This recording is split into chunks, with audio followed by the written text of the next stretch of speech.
जी थोड़ा व्यवहारिक प्रश्न है, बट आज समाज को इसकी बहुत जरूरत है। महाराज जी कह रहे हैं कि बहुत प्रयासों के बाद भी पत्नी का सास के साथ अच्छे संबंध नहीं रहना, जिसका कारण फिर पति से लड़ाई। ऐसे में पत्नी का धर्म क्या है और पति का धर्म क्या है, और ऐसे में महाराज जी कैसे बाहर निकला जाए, क्योंकि हर घर में देखो,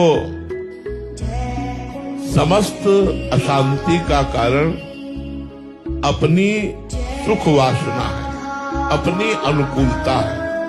अध्यात्म से उत्तर दे रहे हैं। समस्त दुखों का कारण, क्रोध का कारण, झगड़े का कारण थोड़ा सुख वांछा है, अपने सुख की चाह। यदि हम इस चाह को बदल दें तो शांति और आनंद छा जाएगा।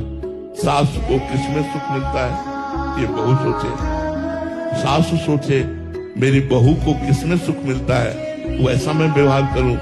पति सोचे मेरी पत्नी को किसमें सुख मिलता है, वो व्यवहार करूं।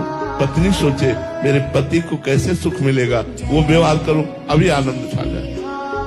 आनंद ना होने का कारण, झगड़ा होने का कारण है सुख वांछा। मेरी बात, मैं जैसा चाहूं, मुझे सुख मिले। जहां ये बात, वहां झगड़ा होगा, वहां अशांति होगी।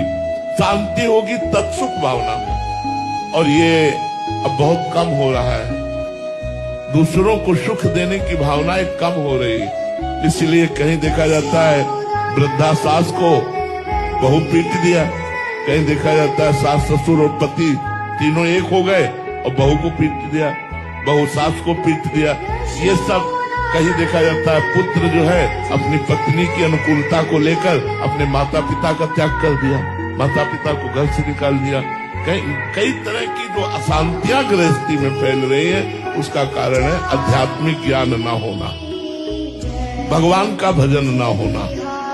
अध्यात्म से दूर होने पर स्वार्थ की परवस्था इतनी बढ़ गई है कि वो अपने पूज्य माता पिता को भी नहीं मानता है। जैसे बहू बन करके आई हो तो तुम्हारे माता पिता पूज्य जैसे, ऐसे पति के माता पिता पूज्य हैं, उनको माता पिता की भांति प्यार करो।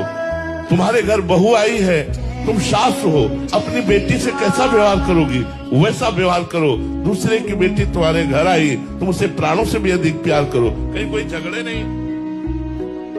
अब झगड़ा है सुख वांछा का, और ये दूर तभी होगा जब अध्यात्म ज्ञान होगा, नहीं तो बात बिगड़ जाएगी, बात बिगड़ जाएगी। आनंद तभी आएगा जब पत्नी को पति प्राण समझे और पत्नी पति को प्राणेश्वर समझे। मेरे ईश्वर है, मेरे परमेश्वर है, और सास ससुर को भगवान मानकर उनकी सेवा करे।